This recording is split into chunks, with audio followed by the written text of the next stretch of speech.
जय हिंद दोस्तों, मेरा नाम है समीर कुमार और आप देख रहे हैं आपका favourite YouTube channel free education.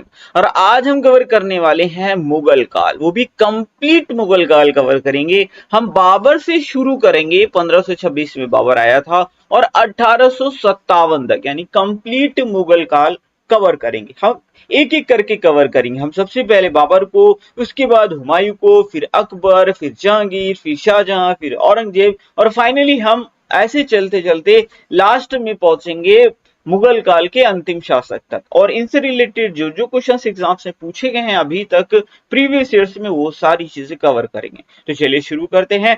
सबसे पहले आपको देखना है बाबर। बाबर 1526 में आया था और 1530 तक रहा था, क्योंकि 1530 में बाबर की मृत्यु हो गई थी।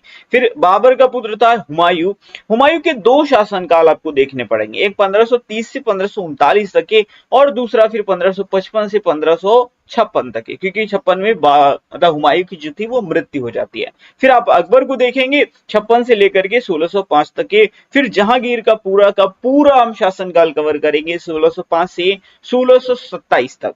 फिर शाहजहां देखेंगे 1627 से 1658 तक। फिर औरंगजेब 1658 से 1707 तक। ये सबसे ज्यादा इंपॉर्टेंट काल है और 99.99 प्रश्न यहीं से पूछे जाते हैं मुगल काल के। हाँ, लेकिन हम ये लास्ट का कुछ पोर्शन कवर करेंगे जहां से इक्का दुक्का प्रश्न यदा कदा पूछ ले जाते हैं, तो हम इसे भी कवर कर लेंगे ताकि टॉपिक आपका एकदम कंप्लीट हो जाए। तो चलिए शुरू करते हैं।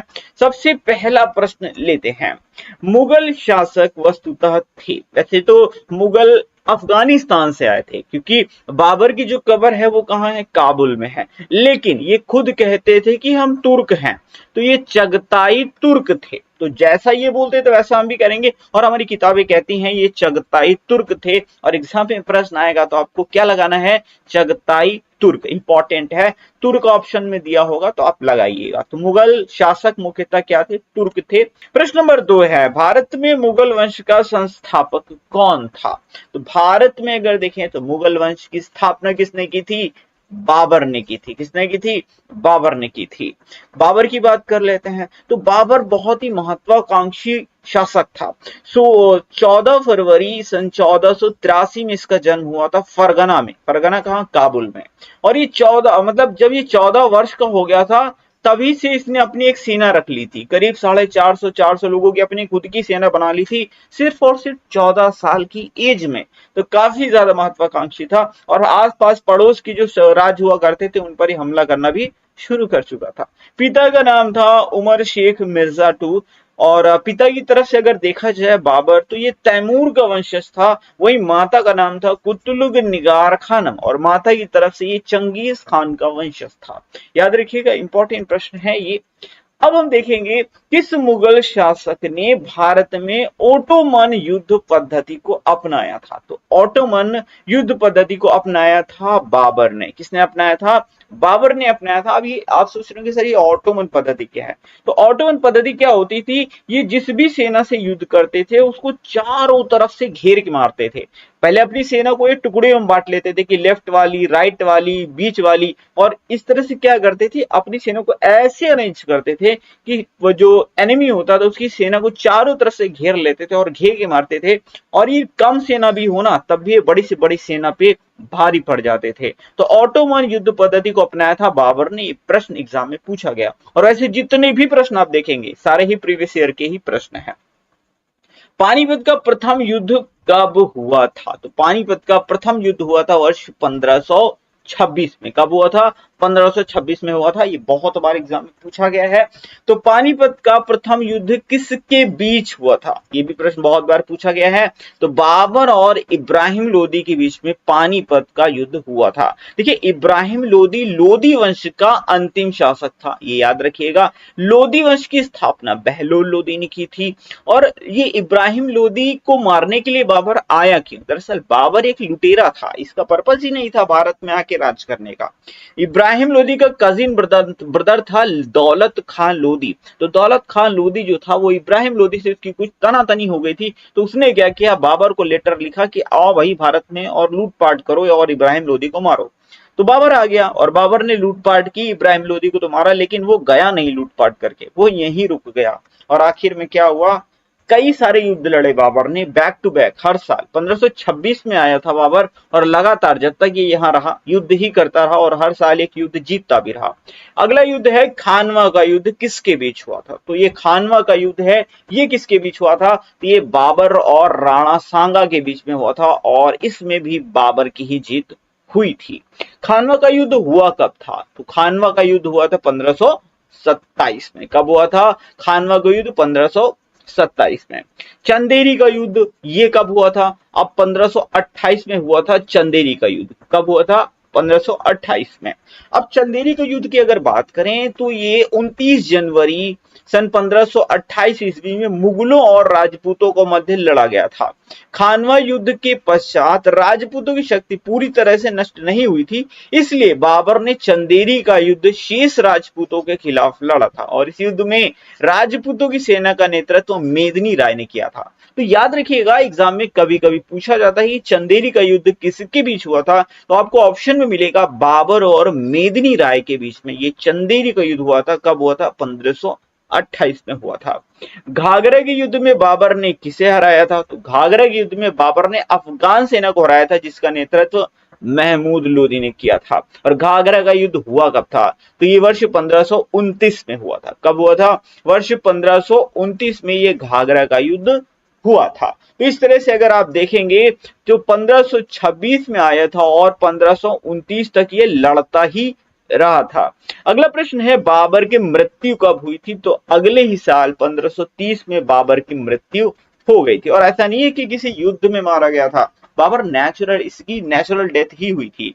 तो 1526 में आया, युद्ध किया, 1527 में युद्ध किया, 1528 में युद्ध किया, 1529 में युद्ध किया और फिर ये 1530 में मर गया। तो आपने सुना भी होगा, मैं आपको याद भी दिला देता हूं, पानी पिया, खाना खाया, चांद देखा, घर गया, है ना, घर गया और मर गया, है ना। ये याद करने की टेक्निक है और मोस्टली लोगों को याद भी होगा, बहुत ही प्रचलित टेक्निक है ये वाली। तो 1526 में आया तो पानीपत का प्रथम युद्ध, पानी पिया। 27 में खाना खाया, मतलब कि खानवा का युद्ध है। तीसरा 28 में चांद देखा यानी चंदेरी का युद्ध। 29 में घर गया यानी कि घाघरा का युद्ध, ठीक है, और फिर मर गया। 30 में क्या हुआ? मर गया। तो ये याद रखिएगा, इंपॉर्टेंट है और ये टेक्निक इंपॉर्टेंट, इससे आप याद रख पाएंगे। अगला प्रश्न है बाबर ने अपनी आत्मकथा तुजुके बाबरी किस भाषा में लिखी थी? और ये बहुत ज्यादा इंपॉर्टेंट है, काफी सारे लोग इसके आंसर गलत करेंगे मुझे पता है। दरअसल इसने तुर्की भाषा में लिखी थी। देखिए फारसी भाषा में, देखिए अगर मैं बताऊं तो 95% तक चीजें जो थी मुगल काल में फारसी भाषा में थी। आपके एग्जाम में भी पूछा जाता है कि मुगल काल की ऑफिशियल लैंग्वेज क्या थी, तो आप बताएंगे फारसी थी। लेकिन बाबर ने जो अपनी आत्मकथा लिखी थी वो तुर्की भाषा में लिखी थी, इसीलिए बाबर की जो तुजुके बाबरी है इसकी भाषा हमेशा एग्जाम में पूछी जाती है। तो याद रखिएगा तुर्की भाषा में तुजुके बाबरी बाबर ने लिखी थी। वह कौन सा शासक था जिसे पहले आगरा में दफनाया गया था और बाद में काबुल में दफनाया गया था? तो ये इकलौता ऐसा शख्स था, ऐसा शासक था जिसे 2 बार दफनाया गया। जब इसकी मृत्यु हुई तो इसे आगरा के आराम बाग में दफनाया गया था और बाद में इसे काबुल में दफनाया गया था। तो ये था बाबर। देखिए पहले जब मृत्यु हुई तो आगरा के आराम बाग में दफनाया गया, लेकिन बाबर की क्या एक विल थी, इसने अपना लिख के रखा था कि जब भी ये मरे तो इसको फाइनली जो है काबुल में जहां इसका जन्म स्थान है वहीं पर दफनाया जाए। तो लोगों ने ऐसा ही किया, फिर इसको वहां से निकाल करके इसको काबुल ले जाया गया और वहां पर इसकी कब्र बनाई गई। प्रश्न नंबर 14 है कौन सा सुमेलित नहीं है? तो पानीपत का प्रथम युद्ध, पानीपत का प्रथम युद्ध 26 में हुआ, सही है। खानवा का युद्ध 27 में हुआ, सही है। घाघरा का युद्ध पानी पिया खाना खाया, देखिए वैसे ही आ रहा है ना, आपको ये चीज याद रखनी होगी। तो पानी पिया खाना खाया चांद देखा, तो चांद देखा, तो चंदेरी होना चाहिए था भाई साहब यहाँ पे, है ना। तो ये तो गलत हो गया, तो चंदेरी का युद्ध ये यहाँ पे होना चाहिए, ये गलत है। तो चंदेरी का युद्ध हुआ 1500 बोल रहा हूँ 1528 में, ठीक है। और चांद देखा घर गया, तो ये घर गया फिर 30 में मर गया, तो ये वाला गलत है, ये वाला सही है, ठीक है। तो याद रखिएगा पानी पिया खाना खाया चांद देखा घर गया मर गया, ठीक है। तो ये वाला ऑप्शन हमारा गलत है, बाकी हमारे सारे ऑप्शन सही है। अगला प्रश्न लेते हैं। अच्छा, अगला प्रश्न लेने से पहले बाबर का हम करेंगे रिवीजन। तो देखिए 1526 से 1530 के बीच कुछ इंपॉर्टेंट पॉइंट जो आपको हमेशा याद रखने चाहिए बाबर से, वो है कि बाबर का जन्म कब हुआ था। तो 1483 में फरगना अफगानिस्तान में हुआ था। मुगल साम्राज्य का संस्थापक कौन था? बाबर था। 1526 में पानीपत की पहली लड़ाई में बाबर ने किसको हराया था? इब्राहिम लोदी को। 27 में खानवा का युद्ध लड़ा था, राणा सांगा को हराया था। 28 में चंदेरी का युद्ध लड़ा था और मेदिनी राय को हराया था। किसको हराया था? मेदिनी राय को हराया था 28 में। और फिर 29 में घाघरा का युद्ध लड़ा था और अफगान सेना को हराया था, जिसमें महमूद लोदी ने नेतृत्व किया था। 30 में बाबर क्या हुआ था? मर गया था। ठीक है, 30 में मर गया था। और बाबर ने तुजुके बाबरी किस भाषा में लिखी थी? तुर्की भाषा में लिखी थी। बाबर को पहले आगरा के आराम बाग में दफनाया गया, बाद में काबुल में ले जा करके इसके चुनिंदा स्थान पे जिसने अपनी विल में लिखा हुआ था वहां पर दफनाया गया था। तो याद रखिएगा, ये हमने बाबर से रिलेटेड सारे पॉइंट्स कवर कर लिए। डियर फ्रेंड्स, आपको मैं एक खास इंफॉर्मेशन दे देता हूं कि हमारी जो करंट अफेयर्स की ई बुक है वो लॉन्च हो चुकी है और ये ई बुक जनवरी से लेकर के सितंबर 2023 तक अपडेटेड है। ये टॉपिक वाइज ई बुक है, करंट अफेयर्स की बेस्ट ई बुक है, आपके सभी एग्जाम्स में आपको बहुत ज्यादा हेल्प करने वाली है। आप इसको परचेज कर सकते हैं, लिंक आपको डिस्क्रिप्शन बॉक्स में मिल जाएगा। साथ ही हमने साइंस की भी ई बुक लॉन्च कर दी है, आप इसे भी परचेज कर सकते हैं, इसका भी लिंक आपको डिस्क्रिप्शन बॉक्स में दिया है। ये दोनों ही ई बुक्स डेफिनेटली आपके एग्जाम्स में आपका स्कोर बढ़ाने में बहुत ज्यादा हेल्प करने वाली हैं। और अगर कोई क्वेरी हो तो आपको डिस्क्रिप्शन बॉक्स में ही व्हाट्सएप नंबर दिया है, आप वहां पर मैसेज करके कोई भी इंफॉर्मेशन ले सकते हैं। अब बढ़ेंगे हम हुमायूं की तरफ, जो कि बाबर का लड़का था। ऐसे बाबर के 4 लड़के थे, उनके बारे में भी हम चर्चा करेंगे। तो हुमायूं किसका पुत्र था? प्रश्न पहला यही है, हुमायूं बाबर का पुत्र था। किसका? बाबर का। निम्नलिखित नामों में से कौन हुमायूं का भाई नहीं था, यानी कि बाबर का लड़का नहीं था? तो ये था उस्मान। कौन? उस्मान। ठीक है, हुमायूं के 3 और भाई थे, एक था कामरान, एक था अस्करी और एक था हिंदाल। तो ये 4 भाई थे, हुमायूं, कामरान, अस्करी और हिंदाल। चौसा का युद्ध कब हुआ था? तो चौसा का युद्ध हुआ था 1539 में। कब हुआ था चौसा का युद्ध? 1539 में। और ये किसके किसके बीच में हुआ था? तो ये हुमायूं और शेरशाह सूरी के बीच में हुआ था, और जिसमें शेरशाह सूरी ने पटक के मारा था हुमायूं को। ठीक है, बड़ी प्रॉब्लम हो गई थी।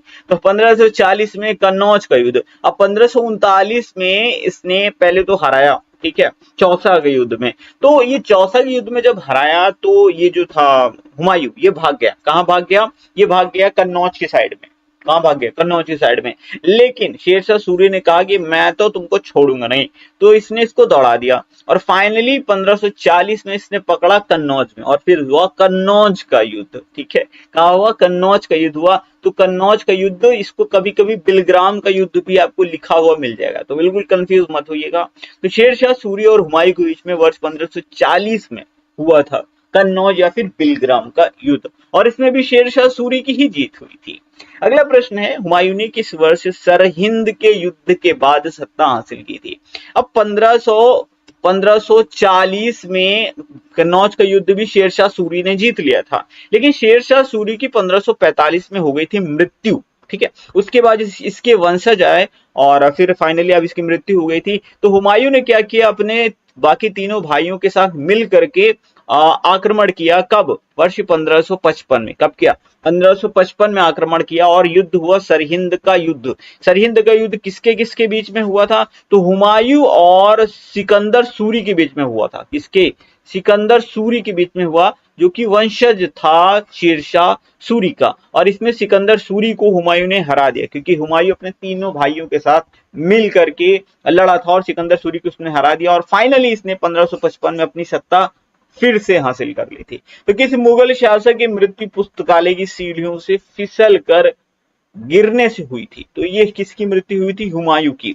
दरअसल हुमायूं ने एक वो था पुस्तकालय, उसका नाम था शेरे मंडल पुस्तकालय। क्या था? शेरे मंडल पुस्तकालय नाम था, शेरे मंडल पुस्तकालय। उसकी सीढ़ियों से उतर रहा था, मतलब लाइब्रेरी थी, और वहीं से वो फिसला सीढ़ियों से और इसकी मृत्यु हो गई। अगला प्रश्न है, किसने हुमायूं की आत्मकथा हुमायूं नामा लिखी थी? तो ये लिखी थी इनकी बहन ने, जिनका नाम था गुलबदन बेगम। क्या? गुलबदन बेगम। अब हुमायूं से रिलेटेड सारे पॉइंट्स हम एक बार रिवाइज करेंगे। तो 1530 से 1556 तक के पूरा हम रिवाइज करेंगे। ऐसे 2 शासनकाल थे। तो हुमायूं बाबर का सबसे बड़ा पुत्र था। शेरशाह सूरी ने हुमायूं के साथ 2 लड़ाइयां लड़ी, मेनली 2 लड़ाइयां, ठीक है, तो मेनली यही पूछी भी जाती है। तो चौसा का युद्ध हुआ था, ये आपका हुआ था 1539 में। दूसरा कन्नौज की लड़ाई थी जो कि 1540 में हुई थी, इसमें हुमायूं की हार हुई थी, दोनों में ही हुमायूं की हार हुई थी। फिर अगर देखेंगे तीसरा जो था 1555 में सरहिंद का युद्ध, इसमें सिकंदर सूर था, वो हार गया था और फिर हुमायूं ने क्या किया था, अपनी सत्ता फिर से प्राप्त कर ली थी। तो हुमायूं की मृत्यु जी थी वो हो गई थी 1556 में, पुस्तकालय की सीढ़ियों से गिर गया था, शेर मंडल पुस्तकालय नाम था। और हुमायूं की सौतेली बहन गुलबदन बेगम, इसने हुमायूं नामा की रचना की थी। इतने पॉइंट्स हुमायूं से हमेशा पूछे जाते हैं। पढ़ेंगे अगले प्रश्न की ओर। किस शासक ने पहले हजरत आला की उपाधि धारण की थी? अब हम बात करेंगे शेरशाह सूरी को। तो शेरशाह सूरी ने सबसे पहले हजरत आला और उसके बाद सुल्तान की उपाधि धारण की थी। याद रखिएगा, इंपॉर्टेंट है। किस शासक ने चांदी का सिक्का शुरू किया था? तो चांदी का सिक्का सबसे पहले चलाया था शेरशाह सूरी ने। ऐसे सोने का सिक्का भी चलाया था, लेकिन सोने से पहले इसने चांदी का सिक्का चलाया था और वहीं से रुपया की शुरुआत हुई थी। जब शेरशाह सूरी ने चांदी का सिक्का चलवाया था तो इसका नाम दिया था रुपया, और आज भी हमारे यहाँ जो मुद्रा का नाम है वो रुपया है। तो याद रखिएगा, शेरशाह सूरी की देन है ये नाम। शेरशाह सूरी की मृत्यु हुई कहाँ हुई थी? तो ये कालिंजर किले में हुई थी। ये भाई साहब गए थे आक्रमण करने। शेरशाह सूरी बहुत बड़ा तोपची भी था, तो और इसके पास बहुत सारे तोप भी थे। तो ये गया था आक्रमण करने। एक बहुत बड़ा सा महल था, ठीक है, बहुत बड़ा सा महल था और उसकी दीवार थी बड़ी ऊंची। तो इन्होंने क्या किया भाई साहब, तोप से मारा यहाँ पे गोला। तोप का गोला गया, दीवार से टकराया और फिर से यहीं पे आ गया। और ये यहाँ पे कौन खड़ा था? यहाँ पर खड़े थे शेरशाह सूरी, और इनका तोप का गोला वापस इन्हीं के पास आया और यही उड़ गए। ठीक है, अब उड़ गए तो फिर बात ही खत्म हो गई। तो शेरशाह सूरी जो है इसकी मृत्यु हुई थी कालिंजर किले में। कालिंजर किले को इन्होंने जीत तो लिया था, जीत तो लिया था, लेकिन फाइनली इनकी मृत्यु हो गई। कहते हैं जो तोप का गोला था ये गिरा था वहां जहां पर बाकी के गोले रखे थे, और वो सारे ही गोले दगने शुरू हो गए थे, और उसी की वजह से शेरशाह सूरी मर गया था। शेरशाह सूरी का मकबरा कहां पर है? तो सासाराम में शेरशाह सूरी का मकबरा। याद रखिएगा, इंपॉर्टेंट है, कहां है? सासाराम में है। कई बार एग्जाम में ये प्रश्न पूछा गया है। शेरशाह सूरी की मृत्यु कब हुई थी ये भी याद रखिएगा, 1545 में कालिंजर किले को जीतने के दौरान इसकी मृत्यु हो गई थी। किस स्मारक का निर्माण शेरशाह सूरी ने करवाया था?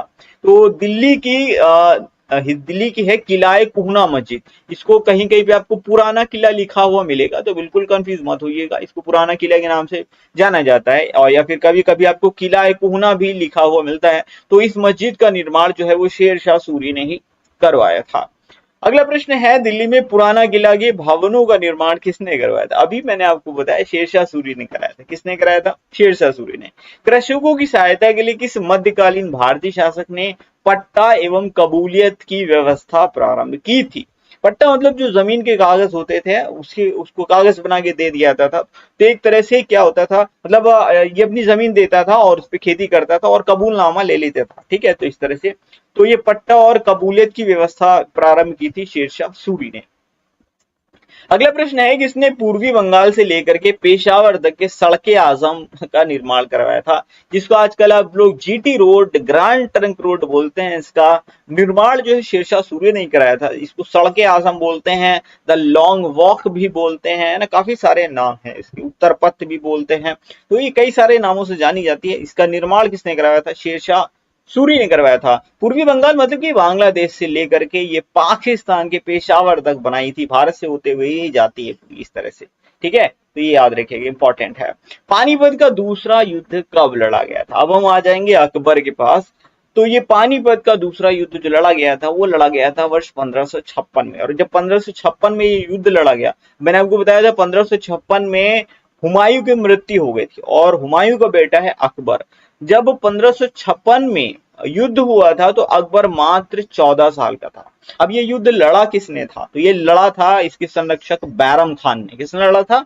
बैरम खान ने लड़ा था। ये याद रखिएगा, इंपॉर्टेंट है, क्योंकि एग्जाम में पूछा जाता है कि पानीपत का दूसरा युद्ध किसके बीच हुआ था। तो कभी कभी आपको ऑप्शन में दे देगा कि हेमू प्लस अकबर के बीच में हुआ था, हेमू प्लस अकबर के बीच में हुआ था, और कभी कभी मिलेगा हेमू और बैरम खान के बीच में हुआ था। तो बिल्कुल कंफ्यूजन होने की जरूरत नहीं है। अगला प्रश्न है कि इसने 1572 में गुजरात विजय पर फतेहपुर सीकरी में बुलंद दरवाजे का निर्माण करवाया था। जब गुजरात विजय हुई थी अकबर की 1572 में, अकबर ने करवाया। कई बार पूछा गया, कई बार ये सन पूछा गया। प्रश्न नंबर 32 है, किसने 1582 में दीन-ए इलाही की शुरुआत की थी? तो दीन-ए इलाही की शुरुआत किसने की थी? अकबर ने की थी। ठीक है, किसने की थी? अकबर ने की थी। अगला प्रश्न है, दीन-ए इलाही को स्वीकार करने वाला पहला व्यक्ति कौन था? पहला और आखिरी एकमात्र व्यक्ति बीरबल थे। कौन? बीरबल ने ही दीन-ए इलाही को अपनाया था। देखिए, दीन-ए इलाही क्या, एक तरह का आप बोल सकते हैं एक संप्रदाय बनाया था अकबर ने, और इसने कहा था ये सभी धर्म लोग, कोई सा भी धर्म आकर के, मतलब किसी भी धर्म के लोग इसको एक्सेप्ट कर सकते हैं, और इसमें सभी धर्म को मान्यता दी गई थी। मतलब सभी की रिस्पेक्ट करो, इस तरह का एक धर्म बनाया था दीन-ए इलाही। तो बीरबल ने इसको सिर्फ अपनाया था, बाकी किसी ने नहीं अपनाया था।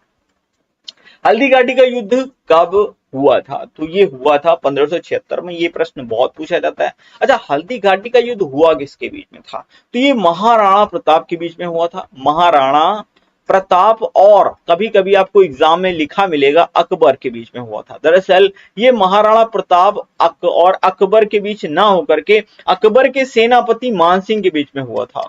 देखिए महाराणा प्रताप बहुत महान शक्ति थे, ठीक है, तो अकबर ने खुद इनसे सीधी फाइट नहीं की थी। ये क्या थे? राजपूत थे। तो इसने अकबर ने क्या किया, अपने सेनापति को भेजा जो कि जोधाबाई का भतीजा था। ठीक है, जोधाबाई का भतीजा था, यानी जोधाबाई बुआ थी मानसिंह की। और ये मानसिंह जो थे, ये उस वक्त क्या थे, ये वहां के कमांडर थे। ठीक है, सेना के कमांडर थे। तो अकबर ने इनसे कहा कि आप जाइए और मोर्चा संभालिए, ये युद्ध आप लड़िए। और फाइनली मानसिंह और महाराणा के बीच में ये युद्ध हुआ था और मानसिंह की जीत भी हुई थी। तो याद रखिएगा, हल्दी घाटी का युद्ध कभी कभी अकबर लिखा हुआ मिलेगा आपको एग्जाम में, कभी कभी मानसिंह। तो बिल्कुल परेशान मत होइएगा, अकबर आएगा तो अकबर टिक कर दीजिएगा। अगला प्रश्न है, अकबर ने सर्वप्रथम वैवाहिक संबंध राजपूत के किस ग्रह से स्थापित किए थे? तो कछवाहों से स्थापित किए थे। किससे? कछवाहों से। तो याद रखिएगा, ये कछवाहा राजा थे भारमल। कौन थे? भारमल थे। और इन्हीं की पुत्री थी हरखाबाई, जिन्हें आप जोधाबाई के नाम से भी जानते हैं। दरअसल जोधाबाई की उपाधि दी गई थी हरखाबाई को, और हरखाबाई की शादी किससे हुई थी? अकबर से हुई थी, जो कि कछवाहा राजा भारमल की पुत्री थी। अगला प्रश्न है, किस मुस्लिम शासक ने तीर्थ यात्रा कर को समाप्त कर दिया था? ऑब्वियसली अकबर ने ये काम किया था और तीर्थ यात्रा कर को समाप्त कर दिया था। जाप्ती प्रणाली किसकी उपज थी? अकबर की ही ये उपज थी। ये जमीन से रिलेटेड प्रणाली थी। टोडरमल ने किस क्षेत्र में ख्याति अर्जित की थी? तो भू राजस्व के क्षेत्र में टोडरमल ने ख्याति अर्जित की थी। इनमें से किस पर व्यवस्था को बंदोबस्त व्यवस्था के नाम से भी जाना जाता है? तो बंदोबस्त व्यवस्था मतलब कर व्यवस्था को, तो दहसाला, ठीक है, तो दहसाला व्यवस्था को ही बंदोबस्त व्यवस्था के नाम से जाना जाता है। किसने इबादत खाने का निर्माण करवाया था? अकबर ने इबादत खाने का निर्माण करवाया था। पहले क्या हुआ था, अकबर ने जब इबादत खाने के निर्माण करवाया तो इसमें मुस्लिम सागर के नमाज पढ़ा करते थे। लेकिन 2-3 साल के बाद अकबर ने क्या किया, ये सभी धर्मों के लिए खोल दिया कि कोई से भी धर्म के लोग यहाँ आ सकते हैं, हिंदू धर्म के लोग आकर के यहाँ पे पूजा कर सकते हैं। लेकिन जैसे अकबर ने ये चीज अलाउ की तो वहां पर ना कोई हिंदू गया ना ही कोई मुस्लिम गया, तो इबादत खाना फिर एक तरह से बंद ही रहा। तो ये इबादत खाने के निर्माण किसने करवाया था? अकबर ने करवाया था। कौन सा महल फतेहपुर सीकरी में नहीं है? ध्यान से देखिएगा, तो ये है अकबरी महल। कौन सा? अकबरी महल। फतेहपुर सीकरी जो है आगरा से लगभग 36 से 40 किलोमीटर की डिस्टेंस पे है। लेकिन अकबरी महल की बात करें तो अकबरी महल जो है वो आगरा किले में ही है। कहां? आगरा किला के अंदर ही है ये अकबरी महल। तो ये एक ऐसा यहाँ पर इमारत है जो कि फतेहपुर सीकरी में स्थित नहीं है। बाकी स्वर्ण महल, पंचमहल, जोधाबाई का महल, ये सारे ही फतेहपुर सीकरी में स्थित है। इंपॉर्टेंट है, याद रखिएगा, एग्जाम में पूछा गया है। अगला प्रश्न लेते हैं, सुलह कुल का सिद्धांत किसके द्वारा प्रतिपादित किया गया था? तो सुलह कुल का सिद्धांत जो था वो अकबर के द्वारा प्रतिपादित किया गया था, यानी सभी धर्मों का सम्मान करना, इस तरह का एक सिद्धांत बनाया था अकबर ने कि किसी भी धर्म की बेइज्जती नहीं करनी, सभी धर्म समान है, सभी धर्म की अच्छी बातें लोगों को सिखाई जाए। तो ये सुलह कुल का सिद्धांत जो था अकबर ने प्रतिपादित किया था। अकबर का मकबरा कहां पर स्थित है? तो अकबर का मकबरा जो है वो सिकंदरा में है। ठीक है, याद रखिएगा। कौन सा सुमेलित नहीं है? तो यहाँ पर दिया है शासक और मकबरा, ये हमेशा एग्जाम में प्रश्न पूछा रहता है। बात करें बाबर की, तो बाबर का हाँ मकबरा काबुल में भी है और आगरा में भी है। अकबर की बात करें सिकंदरा में है, अभी मैंने आपको बताया। जहांगीर की बात करें तो जहांगीर का लाहौर में है, सही है, शाहदरा लाहौर में है। और हुमायूं की बात करें तो आगरा नहीं, हुमायूं का जो है मकबरा वो दिल्ली में है। कहाँ? दिल्ली में है। तो इस क्वेश्चन के अकॉर्डिंग जो आपका ऑप्शन नंबर डी है वो करेक्ट हो जाएगा। ठीक है, तो हुमायूं का। अगला प्रश्न लेते हैं, 16वीं शताब्दी में संपन्न महाभारत का फारसी अनुवाद कहलाता है। तो महाभारत का फारसी में अनुवाद करवाया गया था और ये क्या कहलाता है? इसको रज्मनामा के नाम से जाना जाता है। किसके नाम से? रज्मनामा के नाम से जाना जाता है। अच्छा, अगर ये पूछा जाए कि रज्मनामा की रचना किसने की थी, तो देखिए इसमें मुख्य रूप से अगर देखें तो फैजी के नेतृत्व में कराया गया था और कई सारे और भी थे, 3-4। तो फैजी और मुख्यतः बदायूनी ने मिल करके इसका किया था ट्रांसलेशन, महाभारत का ट्रांसलेशन किया था फारसी में और इसका नाम दिया गया था रज्मनामा। इसने अकबर की इच्छा अनुसार रामायण का फारसी में अनुवाद किया था। तो रामायण को जो फारसी में अनुवाद किया था वो अब्दुल कादिर बदायूनी ने किया था। इंपॉर्टेंट है, याद रखिएगा। किसने किया था? अब्दुल कादिर बदायूनी ने। अकबर के दरबार में आने वाला पहला अंग्रेज व्यक्ति कौन था? तो अकबर के दरबार में सबसे पहले कौन आया था? रॉल्फ फिंच आया था। कब आया था? क्या आया था? 1585 में। कब आया था? 1585 में आया था। तो अकबर से रिलेटेड अब सारे फैक्ट एक बार रिवाइज कर लेते हैं। तो अकबर ने बैरम खान की मदद से पानीपत की दूसरी लड़ाई 1556 में जीती थी और हेमू को हराया था। 1572 में गुजरात विजय के बाद फतेहपुर सीकरी में बुलंद दरवाजे का निर्माण करवाया था। अकबर ने हरखाबाई, जिन्हें जोधाबाई की उपाधि दी गई थी, से निकाह किया था, जो कि राजपूत शासक भारमल की बेटी थी, कछवाहा शासक, याद रखिएगा। इबादत खाने की स्थापना अकबर ने करवाई। दीन इलाही की स्थापना 1582 में अकबर ने की थी और सबसे पहले और एकमात्र बीरबल थे जिन्होंने इसे अपनाया था। अकबर के नौरत्नों में टोडरमल, अबुल फजल, फैजी, बीरबल, तानसेन, अब्दुल रहीम खाने खाना, मुल्ला दो प्याजा, राजा मानसिंह, फकीर अजीउद्दीन शामिल थे। 1605 में अकबर की मृत्यु हो गई थी और अकबर का मकबरा आगरा के सिकंदरा में स्थित है। तो ये अकबर से रिलेटेड आपने रिवीजन भी कर लिया। अब पढ़ेंगे अगले प्रश्न की ओर। किसके शासनकाल को चित्रकला का स्वर्ण युग कहा जाता है? तो जहांगीर के शासनकाल को चित्रकला का स्वर्ण युग कहा जाता है। किसके शासनकाल को? जहांगीर के शासनकाल को। जहांगीर का बचपन का नाम सलीम था। क्या था? सलीम था। और सलीम को अनारकली से प्यार हो जाता है, स्टोरी तो आपने सुनी ही होगी। और बाद में जहांगीर को उपाधि धारण करता है, यानी जहांगीर के नाम से ये शासक बनता है। दो अस्पा और सिंह अस्पा प्रथा किसने शुरू की थी? प्रश्न देख के आपको लग रहा था oh my God what a प्रश्न, ये किसने शुरू किया था? जहांगीर ने शुरू किया था। ईस्ट इंडिया कंपनी ने 1608 में जहांगीर के दरबार में पहले निम्नलिखित में से किसे भेजा था? तो जहांगीर के दरबार में सबसे पहले आया था विलियम हॉकिंस। कब आया था? 1608 में। Hawkins pressure cooker. प्रश्न नंबर 51 है, मुगल सम्राट जहांगीर ने किसे इंग्लिश खान की उपाधि दी थी? तो विलियम हॉकिंस आए थे और इन्हें ही जहांगीर ने क्या दी थी? इंग्लिश खान की उपाधि दी थी। ब्रिटिश राजदूत सर थॉमस रो किस मुगल सम्राट के शासनकाल में भारत आया था? तो ये किस मुगल सम्राट के शासनकाल में आया था? जहांगीर के शासनकाल में। कब आया था? 1615 में आया था। किस मुगल शासक का मकबरा भारत में नहीं है? तो जहांगीर का मकबरा भारत में नहीं है, क्योंकि ये कहाँ है? ये लाहौर में है। कहाँ है? लाहौर में है, शाहदरा में।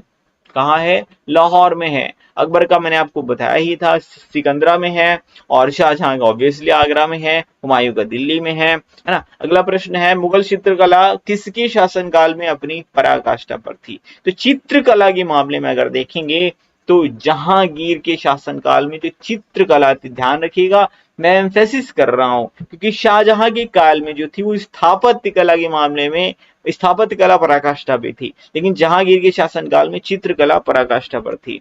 किसने न्याय की जंजीर, जिसे जंजीर अदल कहा जाता था, लगवाई थी? तो जहांगीर था। जहांगीर ने क्या किया था? एक बड़ा सा घंटा बनाया था। क्या बनाया था? बड़ा सा घंटा बनाया था। ठीक है, इस तरह बना भी नहीं पा रहा, आर्ट नहीं अच्छी मेरी इतनी। ठीक है, और इसमें एक जंजीर लगाई थी, बड़ी सी जंजीर। और क्या किया था? महल में घंटा टांग दिया था और जंजीर जो थी एकदम गेट के बाहर टांग दी थी। और जहांगीर ने कहा था जिसको डायरेक्ट मुझसे न्याय चाहिए, मुझसे मिलना हो, किसी को न्याय चाहिए सीधा आए जंजीर बजाए। तो जो कोई जंजीर बजाता था सीधा जहांगीर ने कहा था कि जो भी जंजीर बजाएगा उसे सीधा मेरे पास ले आना, कोई मीडिएटर नहीं होगा, कोई बीच में कुछ नहीं, सीधा मेरे पास आओ, मैं डायरेक्ट न्याय करूंगा।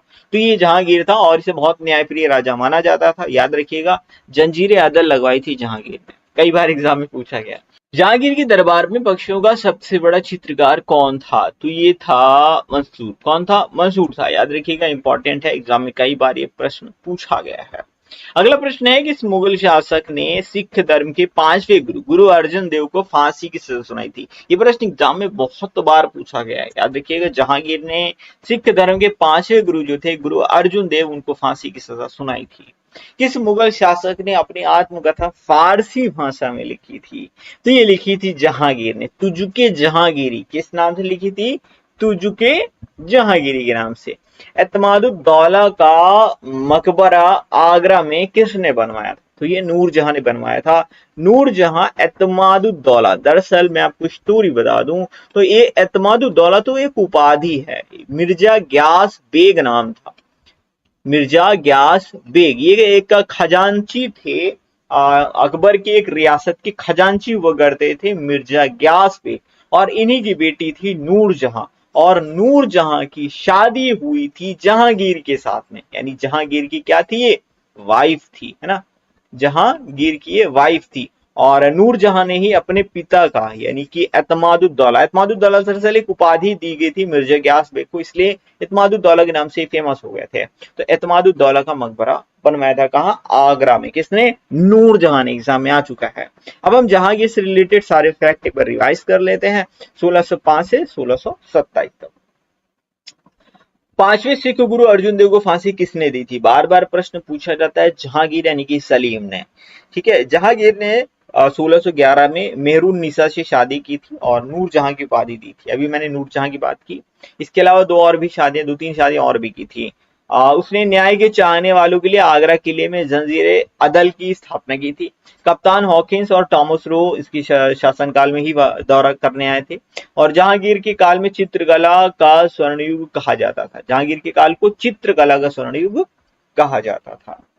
प्रश्न नंबर 60 है, मुमताज महल का असली नाम क्या था? अर्जुमंद बानो बेगम। मुमताज महल थी कौन? शाहजहां की पत्नी थी और इन्हीं की याद में ताजमहल बनाया गया था। तो इनका नाम था अर्जुमंद बानो बेगम। ये एग्जाम में बहुत बार पूछा गया है। प्रश्न नंबर 61 है, हिंदू और ईरानी वास्तुकला का सर्वप्रथम समन्वय हमें देखने को मिलता है किसमें? ताजमहल में देखने को मिलता है। बहुत इंपॉर्टेंट है ये वाला प्रश्न, याद रखिएगा। अच्छा, कभी कभी ये पूछा जाता है कि ताजमहल के वास्तुकार कौन थे, यानी आर्किटेक्ट कौन थे? तो वो थे कौन थे? अहमद लाहौरी करके इनका नाम था। याद रखिएगा, मुझे याद नहीं आ रहा एग्जैक्टली, लाहौरी करके याद रखिएगा। ठीक है, इनका कुछ ऐसा नाम था लाहौरी करके। ठीक है, पूरा नाम अगर आपको याद आ रहा हो तो प्लीज कमेंट बॉक्स में टाइप करिएगा। लाहौरी करके नाम था, इतना याद है मुझे लास्ट वाला। तो यही क्या थे? आर्किटेक्ट थे ताजमहल के। अगला प्रश्न है, किस मुगल बादशाह ने दिल्ली की जामा मस्जिद का निर्माण करवाया था? तो दिल्ली की जामा मस्जिद का निर्माण शाहजहां ने करवाया था। प्रश्न नंबर 63 है, किस मुगल बादशाह ने आगरा की मोती मस्जिद का निर्माण करवाया था? तो ये शाहजहां ने ही करवाया था। हाँ, याद आ गया मुझे, उस्ताद अहमद लाहौरी नाम था। क्या नाम था? उस्ताद अहमद लाहौरी। उस्ताद अहमद लाहौरी नाम था। किसका नाम था? ये जो ताजमहल के आर्किटेक्ट थे, डिजाइनर थे, उनका नाम था उस्ताद अहमद लाहौरी। ये भी एग्जाम में कई बार पूछा गया। और मोती मस्जिद कहाँ है? तो दो मोती मस्जिद है, याद रखिएगा। एक मोती मस्जिद है आगरा में, ठीक है, आगरा की मतलब मोती मस्जिद जो है वो है आगरा में। ठीक है, तो इसका निर्माण करवाया था शाहजहां ने। और एक है दिल्ली के लाल किले के अंदर। तो दिल्ली का लाल किला शाहजहां ने बनवाया था, लेकिन दिल्ली के लाल किले के अंदर जो मोती मस्जिद है वो बनाई थी औरंगजेब ने। और एग्जाम में ये भी प्रश्न पूछा जा चुका है। प्रश्न नंबर 64 है, किस मुगल ने अपनी राजधानी आगरा से दिल्ली स्थानांतरित कर ली थी? तो स्थानांतरित कर ली थी शाहजहां। इंपॉर्टेंट है, याद रखिएगा। भले ही शाहजहां ने आगरा में ताजमहल बनवाया था, लेकिन इसने अपनी राजधानी आगरा से दिल्ली स्थानांतरित कर ली थी। प्रश्न नंबर 65 है, किस मुगल ने दिल्ली के लाल किले का निर्माण करवाया था? तो शाहजहां ने ही दिल्ली के लाल किले का निर्माण करवाया था। उपनिषदों का फारसी में अनुवाद किस मुगल शासक के शासनकाल में करवाया गया था? तो शाहजहां के शासनकाल में करवाया गया था उपनिषदों का अनुवाद। ऐसे उपनिषद हैं कितने? 108 उपनिषद होते हैं, उनमें से 52 का अनुवाद करवाया था शाहजहां ने, याद रखिएगा। और शाहजहां के शासनकाल में इनके शहजादे थे दारा शिकोह। देखिए शाहजहां की दरअसल 4 बेटे थे, तो आपको मेनली दारा शिकोह का नाम याद रखना है और औरंगजेब का नाम याद रखना है। तो इनके जो बेटे थे, बड़े बेटे, वो थे दारा शाह, दारा शिकोह। दारा शिकोह थोड़े हिंदुत्व की तरफ इंक्लाइन थे, तो इन्होंने क्या किया था, उपनिषदों का अनुवाद किया था। किस नाम से? सिर्रे अकबर शीर्षक के तहत इन्होंने ये अनुवाद किया था। क्या नाम था? सिर्रे अकबर। इंपॉर्टेंट है, एग्जाम में पूछा गया। किसे शाहजहां ने शाह बुलंद इकबाल की पदवी दी थी? तो दारा शिकोह जी के, जो कि इनके बड़े बेटे थे, उनको ये पदवी मिली थी शाह बुलंद इकबाल की, इनके पिताश्री के द्वारा। तो शाहजहां के 4 बेटे मैंने आपको बताए थे, बता देते हैं। औरंगजेब ये दूसरे नंबर का बेटा था, फिर दारा शिकोह सबसे पहला था, ठीक है, फिर शाह शुजा और मुराद बख्श थे। तो सबसे ज्यादा जो महत्वाकांक्षी था वो था औरंगजेब। ऐसा नहीं कि दारा शिकोह बेवकूफ था, दारा शिकोह भी काफी प्रतापी हुआ करता था, लेकिन फाइनली औरंगजेब ने दारा शिकोह को हराया था। वो वर्चस्व की लड़ाई होती है ना, वही हुई थी। तो सिर्रे अकबर के लेखक कौन है? अभी मैंने आपको बताया सिर्रे अकबर, ये दरअसल उपनिषदों का अनुवाद था, जो कि दारा शिकोह ने किया। किसने किया था? दारा शिकोह ने किया था। प्रश्न नंबर 69 है, किस इतिहासकार ने शाहजहां की शासनकाल को मुगल काल का स्वर्ण युग कहा है? पूरे मुगल काल की बात हो रही है, तो ये किसने कहा है? तो ये कहा है A.L. श्रीवास्तव ने। A.L. श्रीवास्तव ने कहा कि पूरे मुगल काल का जो शासन, मतलब स्वर्ण युग था, वो किसे कहा गया? उस शाहजहां के शासनकाल को कहा था किसने? ये कहा था A.L. श्रीवास्तव ने। एग्जाम में आ चुका है ये प्रश्न। वैसे मैं आपको बताऊं, देखिए चित्रकला का स्वर्ण युग किसको कहते हैं? तो वो जहांगीर के शासनकाल को कहते हैं। किसके शासनकाल को? जहांगीर। हाँ, लेकिन अगर वास्तुकला का पूछा जाए, डायरेक्ट एग्जाम में ऐसे प्रश्न आए हुए हैं कि वास्तुकला का स्वर्ण युग किसे कहते हैं, तो ये शाहजहां के शासनकाल को कहते हैं। याद रखिएगा, इंपॉर्टेंट है। और ओवरऑल पूरे मुगल काल में, मुगल काल के का स्वर्ण युग किसे कहा गया? तो शाहजहां के शासनकाल को कहा किसने? A.L. श्रीवास्तव ने। इतने पॉइंट याद रखिएगा। प्रश्न नंबर 70 है, सुप्रसिद्ध कोहिनूर हीरा किसने शाहजहां को उपहार स्वरूप दिया था? तो ये जो हीरा है ये किसने दिया था? आपको यहीं पर बता देता हूँ, मीर जुमला ने दिया था। आई थिंक कोई स्लाइड मिस हो गई है, मीर जुमला ने दिया था। तो ये मयूर सिंहासन का प्रसिद्ध, देखिए मैं आपको पहले थोड़ा सी स्टोरी बता देता हूँ। देखो कोहिनूर हीरा बहुत ही बहुमूल्य हीरा था। मीर जुमला एक क्या था, ये हीरो का व्यापारी हुआ करता था, और इसने शाहजहां से खुश होकर के शाहजहां को ये कोहिनूर हीरा भेंट किया था। और शाहजहां ने क्या करवाया था? एक मयूर सिंहासन बनवाया था। मयूर सिंहासन बनवाया था, जिसे तख्ते ताउस के नाम से जाना जाता था। और या फिर मयूर सिंहासन हम समझ गए ना, पीकॉक थ्रोन, ये बनवाया था शाहजहां ने। और इसी पीकॉक थ्रोन में जो मीर जुमला ने कोहिनूर हीरा दिया था, वो जड़वा दिया था, लगवा दिया था। ध्यान से सुनिएगा। मयूर सिंहासन क्या था? एक प्रसिद्ध रत्नमय सिंहासन था। इसमें क्या था? कोहिनूर हीरा लगा था, और ये मुगल सम्राट शाहजहां ने बनवाया था। तो ये प्रश्न बहुत बार पूछा गया, मयूर सिंहासन किसने बनवाया था? तो ये शाहजहां ने बनवाया था, और इसी में कोहिनूर हीरा लगा दिया था। ध्यान से सुनिएगा, बनवाया तो शाहजहां ने था भारत के अंदर, लेकिन भारत से इसको उठा ले गया था, लूट ले गया था। कौन? नादिर शाह। ये भी प्रश्न बहुत बार पूछा गया। दरअसल 1739 में ईरान के शाह नादिर शाह ने मुगल शहंशाह मोहम्मद शाह रंगीला के समय दिल्ली पर आक्रमण किया था। तो शाहजहां वगैरह तो मर चुके थे, तो ये उस वक्त जो शासन कर रहा था, वो कर रहा था रंगीला। के नाम से ही पता चल रहा है रंगीला है, इसका रंग हमेशा गीला रहता था, है ना। मतलब ये थोड़ा सा उस टाइप का आदमी था, आप समझ गए होंगे। दिल्ली पर शासन कर रहा था, और भाई साहब ये अपने मौज मस्ती में मगन रहते थे। ये बहुत रंगीले किस्म के आदमी थे। तो उतने टाइम आया नादिर शाह और कूटा पीटा, और ये उठा के लेके चला गया। क्योंकि तख्ते ताउस आप देख रहे हैं यहाँ पे, है ना, ये था तख्ते ताउस। इसको उठा ले गया, दिल्ली की लूट में तख्ते ताउस को भी अपने साथ में ले गया था। बहुत बार प्रश्न पूछा गया कि ये जो तख्ते ताउस है, इसको कौन ले गया था? तो ईरान के शाह थे नादिर शाह, यही ले गया था। प्रश्न नंबर 71 है, किस मुगल शासक ने बलबन द्वारा शुरू किया गया ईरानी दरबारी रिवाज सिजदा समाप्त कर दिया था? मैंने आपको बताया था, जब मैंने आपको दिल्ली सल्तनत पढ़ाया था, मैंने आपको बताया सिजदा और पैबोस प्रथा बलबन ने शुरू की थी, बताया था ना। और उस प्रथा को अब जाकर के शाहजहां ने खत्म कर दिया था, याद रखिएगा। कौन शाहजहां के शासनकाल में अधिकांश समय यानी 1636 से लेकर के 44 तक के दक्कन का गवर्नर रहा था? तो ये तो रहा था औरंगजेब। कौन रहा था? औरंगजेब रहा था। दक्कन का गवर्नर रहा था औरंगजेब। बनाया किसने था? इनके पिता श्री शाहजहां ने बनाया था, है ना, याद रखिएगा।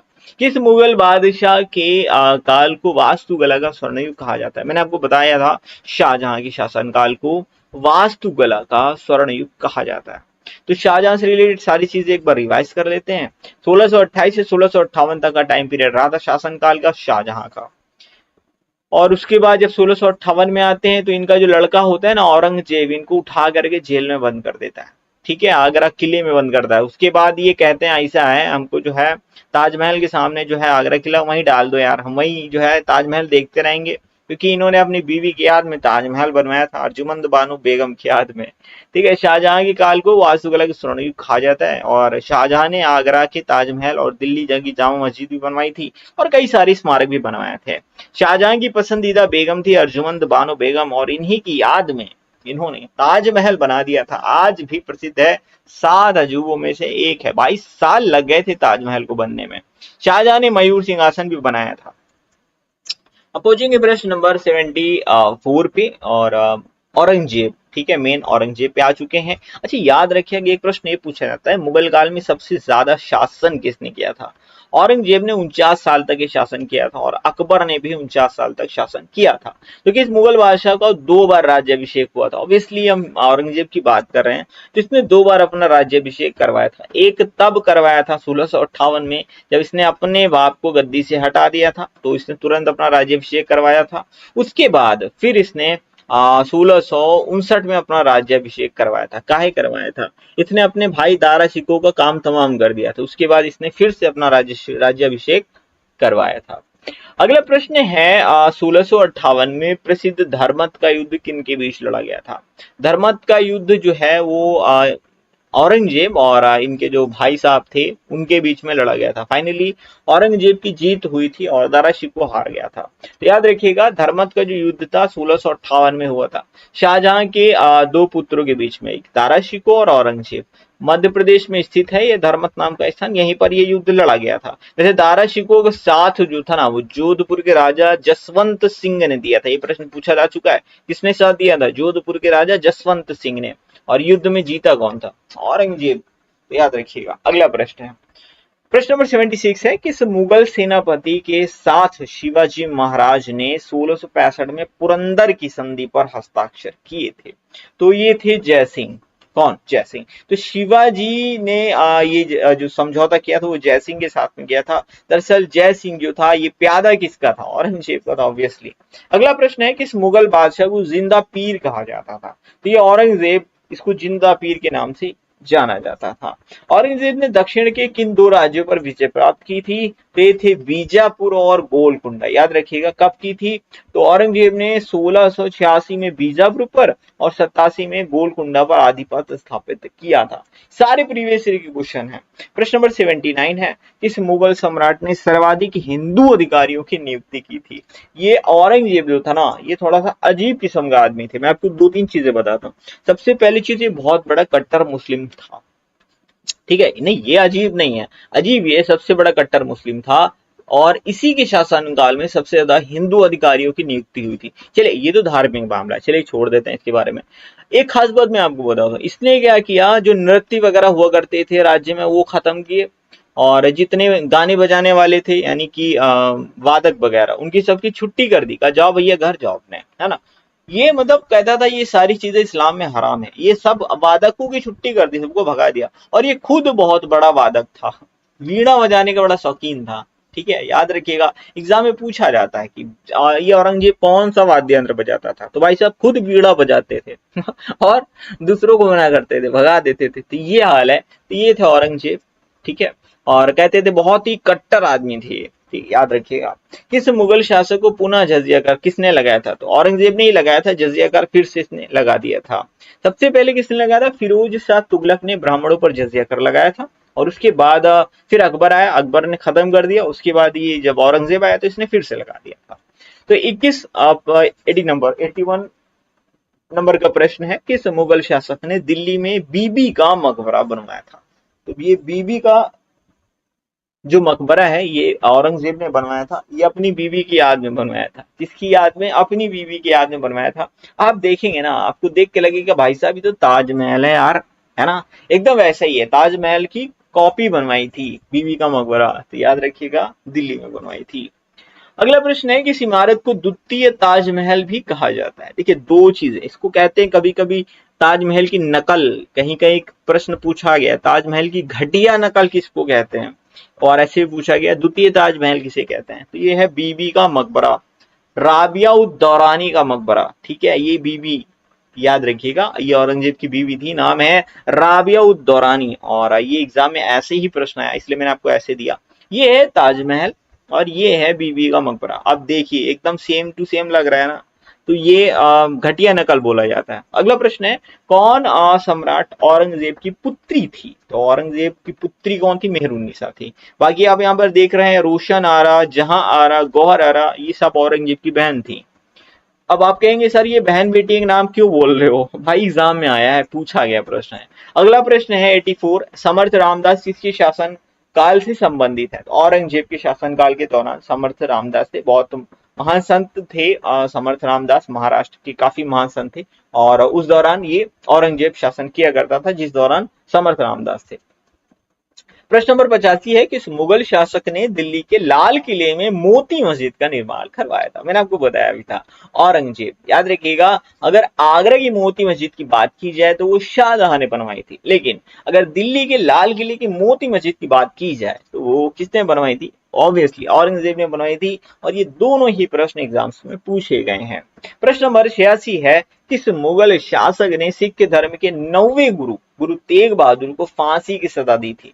ये औरंगजेब ने दी थी। किसने दी थी? औरंगजेब ने। दरअसल ये चाहता था कि नवे गुरु वो इस्लाम धर्म स्वीकार करें, लेकिन उन्होंने ऐसा नहीं किया था। ठीक है, और भी कई सारे रीजन थे। अगला प्रश्न पर बढ़ने से पहले औरंगजेब को हम एक बार रिवाइज करेंगे। ठीक है, औरंगजेब को रिवाइज कर लेते हैं। औरंगजेब मुमताज और शाहजहां का बेटा था, और नवे गुरु गुरु तेग बहादुर को 1675 में फांसी की सजा दी थी। देखिए मैं ये सारे पॉइंट्स एग्जाम में पूछे गए इसलिए आपको एक बार रिवाइज करवा रहा हूँ। दिल्ली में बीबी का मकबरा बनवाया था, ताजमहल की घटिया नकल कहते हैं इसको, और इसके अलावा लाल किले के भीतर मोती मस्जिद का निर्माण करवाया था औरंगजेब ने। प्रश्न नंबर 87 है कि इस मुगल शासक ने 1617 में तंबाकू का प्रयोग पर निषेध लगा दिया था। बहुत सारे लोग तंबाकू बहुत ज्यादा पीने लगे थे, समस्या बहुत ज्यादा बढ़ गई थी। तंबाकू जो है वो पुर्तगाली भारत में लेकर के आए थे, लोगों को बहुत बड़ी बुरी लत लग गई थी, जहांगीर ने बंदे करवा दी थी। ठीक है, तंबाकू बंद करवा दी थी। किस मुगल शासक ने शाहरुख नाम का चांदी का सिक्का चलवाया था?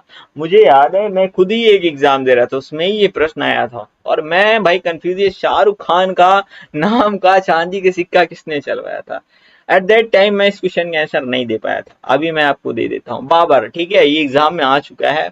बाबर ने चलवाया था शाहरुख नाम का चांदी का सिक्का। शाहरुख खान को याद रखो, और याद रखना शाहरुख के नाम से बाबर ने चांदी का सिक्का चलवाया था। प्रश्न नंबर 89 है मुगल काल में तांबे का सिक्का क्या कहलाता था? तो मुगल काल में तांबे के सिक्के को दाम कहते थे। प्रश्न नंबर 90 है दसवंत और बसावन किस मुगल शासक के दरबारी चित्रकार थे? तो ये अकबर के दरबारी चित्रकार थे। प्रश्न नंबर 91 है कौन सा एक संगीत वाद्य बजाने में औरंगजेब की दक्षता थी? वीणा। मैंने आपको बताया था इसी वीडियो में बताया, मतलब औरंगजेब वीणा बजाया करता था। याद रखिएगा, एग्जाम में आया हुआ है। अकबर के दरबारी प्रसिद्ध संगीतकार तानसेन का मकबरा कहां पर है? तो तानसेन का मकबरा जो है वो ग्वालियर में है। अगला प्रश्न है अकबर के दरबारी प्रसिद्ध संगीतकार तानसेन का मूल नाम क्या था? मूल नाम था इनका रामतनु पांडे। प्रश्न नंबर 94 है बाबरनामा का अंग्रेजी में अनुवाद किसने किया था? तो लेडेन और रस्किन ने किया था। याद रखिएगा, एग्जाम में आया है तभी तो दिया है। अगला प्रश्न है प्रश्न नंबर 95, किस मुगल शासक ने मयूर सिंहासन का निर्माण करवाया था? तो ये करवाया था शाहजहां। इसे तख्त ताउस के नाम से भी जाना जाता है, पीकॉक थ्रोन भी बोलते हैं, तो ये शाहजहां ने करवाया था। प्रश्न नंबर 96 है मुगलकालीन भारत में राज्य की आय का प्रमुख स्रोत क्या हुआ करता था? तो प्रमुख स्रोत भू राजस्व था। प्रश्न नंबर 97 है, खुसरो किस मुगल बादशाह का पुत्र था? खुसरो जहांगीर का पुत्र था। दरअसल खुसरो ही जो है वो शाहजहां है। कौन है? खुसरो ही क्या है? वो शाहजहां है। अगला प्रश्न है, ब्रिटेन का यात्री पीटर मुंडी किसके शासनकाल में आया था? तो ये शाहजहां के शासनकाल में आया था। भारत के मुगल शासक बनने पर जहीरुद्दीन मोहम्मद ने क्या नाम रखा था? तो ये पहले नाम था बाबर का जहीरुद्दीन मोहम्मद, और इसने बाबर की उपाधि धारण की थी, तो बाबर बन गया था जहीरुद्दीन बाबर। और ये है प्रश्न नंबर 100, मार दी हमने सेंचुरी। मुगल वंश का अंतिम शासक कौन था? बहादुर शाह जफर, इसको बहादुर शाह द्वितीय के नाम से भी जाना जाता है। ये अंतिम शासक था और 1857 तक शासन खत्म हो गया मुगल काल का। और बहादुर शाह जफर की मृत्यु दरअसल रंगून में हुई थी। अब एक प्रश्न आपको दे करके जा रहा हूं, इसका आंसर आपको कमेंट बॉक्स में टाइप करना है कि इस मुगल बादशाह का 2 बार राज्याभिषेक हुआ था। इसका आंसर आपको कमेंट बॉक्स में टाइप करना है। उम्मीद करता हूँ वीडियो आपको पसंद आया होगा। लाइक शेयर सब्सक्राइब कर दीजिएगा। मिलते हैं अगले वीडियो में। Thank you for